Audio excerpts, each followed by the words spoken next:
Greetings world, I'm Leo, one of the owners here at Versus ATL in East Atlanta Village. I'm a native of Atlanta. I'm 28 years old, a father of 2 daughters and a wonderful wife. Pretty much a little bit about me, I am a vintage enthusiast. I'm a junkie when it comes to OG apparel. That's jerseys, that's t-shirts, that's jackets from the 80s and the 90s. The story behind Versus ATL is 3 individuals coming together to create something that could connect generations through vintage apparel. Pretty much a little bit about Versus from my perspective. It turned out, it came from a vintage online store called Vintage Solutions Clothing, where you have myself, where I was inspired to create a website to create more income off of things that I love, which is older fashion. Pretty much what I would do back in the day is do a lot of thrifting and hitting a lot of mom and pop stores, collecting old memorabilia, whether it was toys or t-shirts or jerseys, and I would put these things on like eBay, and I would also transition and put them towards a website. From the website, which we ran that for like, I want to say like 6 years, we created an international audience and a large audience here in the US. From there, we teamed up with one of my best friends, John Humbles, who is really shy. A lot of people don't get to see that guy on the camera. I teamed up with him, who is very heavy in sneakers and fashion, from streetwear to vintage apparel as well. And also teamed up with my other business partner, Danny. Everybody know him as Danny P. Big skateboarder and big vintage collector. So we all came together and we found a dope location here in East Atlanta Village where we could open and provide a dope service that a lot of cities get that our city was missing, which is vintage fashion and streetwear and kicks for very affordable prices. What sets the store apart from other vintage stores is, I would say, the personality. When you come to Versus, you get that feeling as if you're shopping in one of your homies' closet. We want you to feel appreciated. Another thing that sets us apart is the things that we provide. We hand select what comes in, so you're not just getting any random thing. We're very knowledgeable about the things that are on the racks, from the t-shirts to the jackets to the jerseys to even the kicks. So those are some of the things. But when you come in here, the biggest thing is you feel like you're at home. That's our biggest thing. And most importantly, the prices. So pretty much, like in my mind, I always was an entrepreneur full time. But just like I would say, jumping off the porch, like from a 9 to 5, I want to say I did it, I want to say last May. And it's been awesome since I've done it. I was very nervous when I first did it, but I encourage anybody, if you have a vision or you have a dream and you really want to go for it, just do it. You know, you'll feel so much better once you do it. But like, to answer the question, I always felt like I was a full-time entrepreneur. It's just the time period when I did it was, if we gave it a time period, it was last May. So you have to be loyal to whatever it is that you're doing. You have to provide a service that people are actually need. I had this very rare, so like in vintage, there's this thing called wrap tees. I'm wearing a wrap tee, and it's like a big deal, like in the vintage community. You don't find a lot of these t-shirts anymore.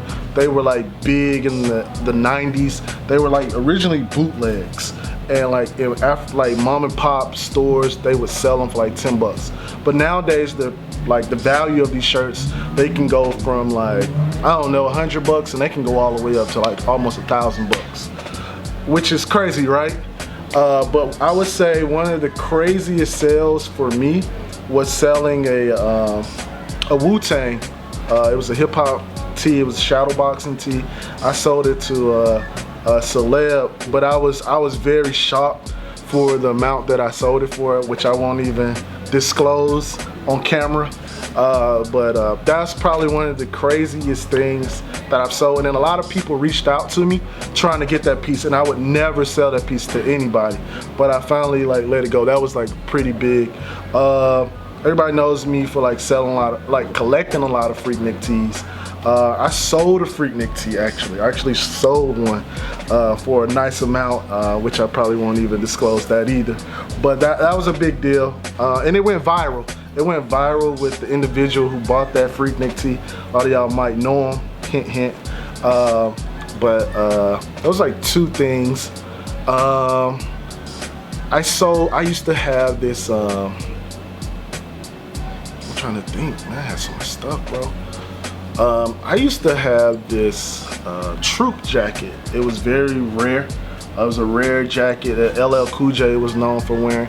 And this random guy from overseas, he like ordered it through the website. And at first I thought it was like a scam, so I had to check it twice just to make sure. That was another big purchase. But I've sold a lot of things, and there was like a few things that were like kind of sentimental. And those like some big ticket things that I would say like left out of my personal vault. So yeah. We have a big presence here locally in Atlanta. We have a big presence across the nation. We get people from like LA, we get people from New York, we get people from Texas. We recently did like a pop-up shop in Houston during the Super Bowl, where we even had like NFL players pull up on us. TJ Ward, we had a couple guys play for the Jacksonville Jaguars. We get a lot of like stylists reaching out to us. I had recently we had stylist April Romette. We recently worked with video shoot Priceless with Toney. We were able to put them in like a premium vintage tee. Working with the wardrobe team on that video shoot. We just, a lot of people come in. We get a lot of mystery shoppers that are stylists that we don't really know all the time. I recently had Sean Garrett in. He came through and picked up some pieces off our premium rack as well. It's like so many people come through here. I promise you, it's kind of scary. But that's just the name, just a few that come off like right off the top. Motivation is my family. That's like top motivation. Like I get up every day to make sure that I'm setting a legacy for my daughters. I get up every day for the customers, most importantly. I love to do this. You know, I just have a motivation for like older things and just things that connect generations. Whether it's a pair of tennis shoes or whether it's a particular t-shirt, something that's gonna just make someone's happy. Like people sometimes get off of work and they may have a messed up day and they'll say, man, I just wanna come to the shop and just come back to my childhood. And they'll just take things in, and things like that just make my day. And things like that motivate me to continue to do what I do. I would say this, like I didn't come for money. I'm gonna tell this, like this straight up. I didn't come for money. My background, like everything I do in life, I literally had to work for. I didn't really have that big support system. I didn't have that mom or that dad to write me a check to start a business, and neither did my business partners. Pretty much my motivation, I mean my words of encouragement to anybody coming behind me is stay passionate about what it is that you want to do. Keep that positive mindset. A lot of people don't believe in the law of attraction, but the one thing is, if you think it, it's gonna happen. Always circle yourself around people that have common goals. But the number one thing is don't give up. You know what I mean? Don't give up. Keep striving. No matter how many times, you probably hear this all the time, no matter how many times you get knocked down, but you really literally have to do it. Like, it's perseverance. Other things, you have to expose yourself. You need to be in certain settings. You need to be in certain rooms and in certain conversations with certain people that have similar ideas or similar goals. In the community, we're always helping out. Like recently, we just sponsored a ladies organization. Young lady she works at the ice cream shop in the neighborhood. She wanted to start her nonprofit organization for young little girls, and they're putting on a ball. So what we recently did is we played a big role in like the event planning and making sure they have proper lighting for this ball in a venue. So we sponsored that. We're always sponsoring local youth in the neighborhood in their basketball teams. So we're always helping in that area. There's a variety of things that we do that I can't even list because we're always in the neighborhood, whether it's like volunteering to feed the homeless or donating kicks to the homeless or donating clothes to those less fortunate that we may have. So we're always helping out. Yep. So I'm not going to give y'all what we're going to do because somebody's going to steal the idea, but we're dropping a lot of cool things. Stay posted. But you can look forward to in-house cool apparel coming soon. You can look forward to those things, but on a bigger scale, we're about to do something crazy. So we can't announce that. Dang, how did I leave out other things? Like, what have we done? We've been to agenda shows where we've sold things to like Travis Scott. Oopsie, forgot about that. Rick Ross. Oopsie. We've worked with Richie Hilfiger, Toney Hilfiger's son. We've done a lot of other things. I just forgot about a lot of this stuff, y'all.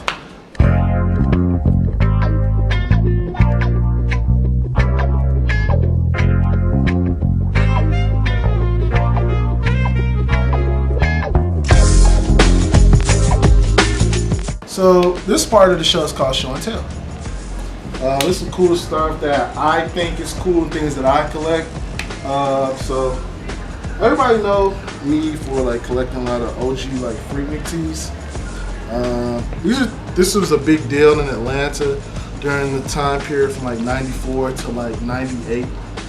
And what happened is during Freaknik, a lot of people from all over the nation would come here for spring break.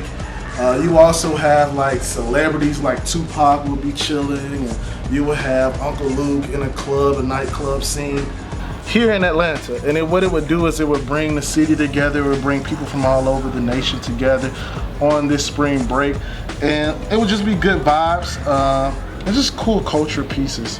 And what you're looking at is an All Eyes on Me 1996 Freaknik tee.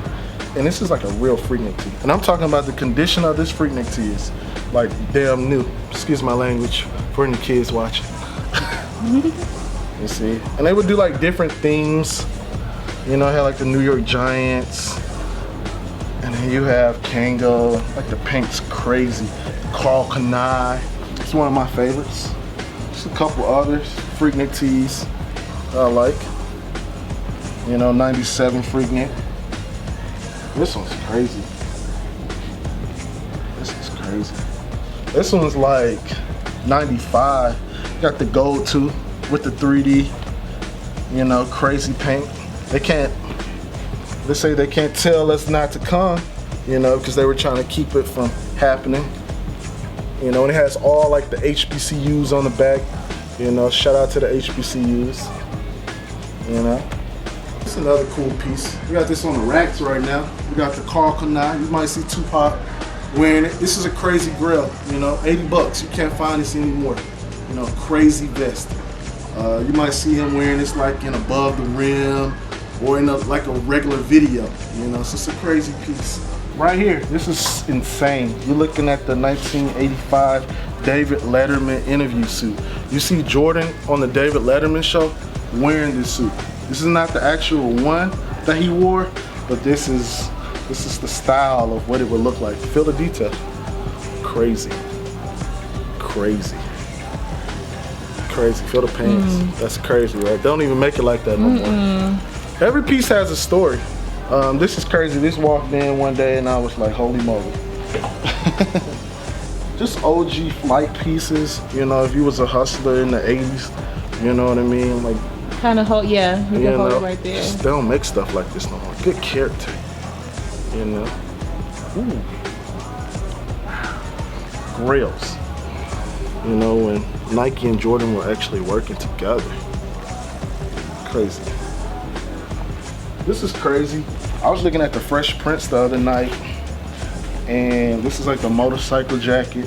I sourced this piece when I was in Vegas in some dude's garage. He was having a garage sale, and I pulled up to it, and there it was. I'll send you the info on it too. It's crazy. 1992, Malcolm X. It's like a motorcycle jacket. It's a crazy grill to have. And, you know, Mr. Master P himself. Oh yeah, hold that. You know, crazy. We have all kind of cool nostalgic pieces around. This recently was found. Somebody found this at a local thrift store and brought it in the shop. And it said, "Run, good luck, enjoy the shirt, Tommy Hilfiger, November 1990. He had the thrift store tags and everything in it. So I'm assuming someone donated this to like a local thrift store. The dude brought it in, and there you have it. Crazy, right? We're actually the first store in Atlanta to actually open a first people to open a vintage shop. Like a lot of cities like New York and Chicago and LA, they have these stores on like every corner, but we're not a Rag-A-Roma, we're not a Buffalo Exchange, but we actually like curated the store to meet a vintage feel, like from the t-shirts to the hats. Like you're gonna find an OG Guess 1989. Look at the dates on it. Like you don't find this anymore. This isn't ASAP Rocky's Guess. This is the original Prince single stitch OG piece. You get what I'm saying here? You're gonna probably find something that your parents might love, you know? BBD, you know? Original tour tees. You see how fun it is? Johnny Gill on the back, Keith Sweat. These things, you can't remake these things. You might find a Puff Daddy, not P. Diddy, but Puff Daddy. You know, No Way Out.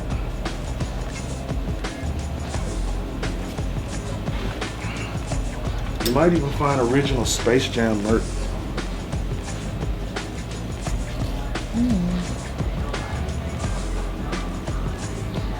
Big campaigns. So I'm big on Spike Lee. This is the Jungle campaign with Nike, 1992. Air Raids. Hold on, let me do it the right way. They're gonna crumble, they're gonna fall apart if I take them from out of the plastic, but this is history right here. Yeah, let's just to name a few things, man. British night jackets, all kind of cool stuff. But as you like surf the shop, you'll see when you come in, it's a walk-in vault. It literally is a vault when you come here at Versus. When you come here, you feel, like I said, you feel like you're in your homie's closet. You get that warm feeling. It's gonna take you back to your childhood. You're gonna connect. You're gonna connect generations every time. So yeah, I'm out. Peace.